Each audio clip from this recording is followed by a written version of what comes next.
د بغلان په لویه لاره په بشري مرستو بار موټرونه د کندوز سیمه ییز حکومت سوداګرو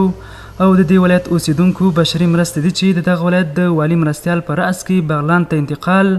او پر سیلاب ځپلو کورنیو باندې وویشل شي. په دغه مرستو کې د سیلاب ځپلو کورنیو لپاره خوراکي توکي، جامې، د حفظ صحي توکي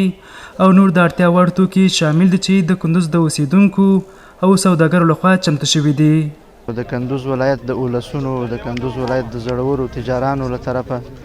او د کندوز ولایت د دولتي اداراتو له طرفه د ولایت مقام په هدایت باندې نو د بغلان ولایت د اولسونو سره مختلف مرستې راټولې شولې چې په هغې کې مختلف اجناس دي، خیمې دي، کمپلې دي او همداسې ورجې دي، غوړي دي،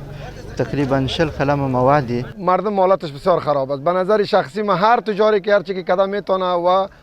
مسئولین امارات اسلامی خو الحمدلله و هم است، ما به صفت یک تاجر از تجارای خود خواهشمند هستیم که هر نوع کمکی که دارن و میتونن سر مردم ولایت بغلان سیلاب زدگا دریغ نکنن. په ورته مهال د بغلان ولایت اوسیدونکي د کندوز د سیمه ییز حکومت او خلکو له خواخوږۍ څخه قدرداني کوي او وایي دا د زیانمن شوو کورنیو لپاره په ډیر ښه حسابوي. از کلگی مرکزی از کابل گرفته تا اسلامی و از کلگی ما توجه است که باید مرکزی بغلان توجه کنه که مردم بسیار در بدر شهید داره و زخمی داره. توجه ماموز که باید کمک کنه که مردم ضعیف است. از ولایت کندوز بسیار خوش هستم از پیش دیگه از کلی ولایت‌ها تجارای شما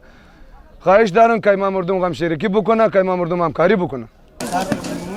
دا په داسې حال کې ده چې په تیرو څو ورځو کې د کندوز یو شمېر حکومتي ادارو د عامې روغتیا ریاست او د کرنې اوبه لګولو مالداري ریاست په شمول روغتیایي ټیمونه او خوراکي توکي د بغلان سیلاب ځپلو سیمو ته انتقال کړي وو.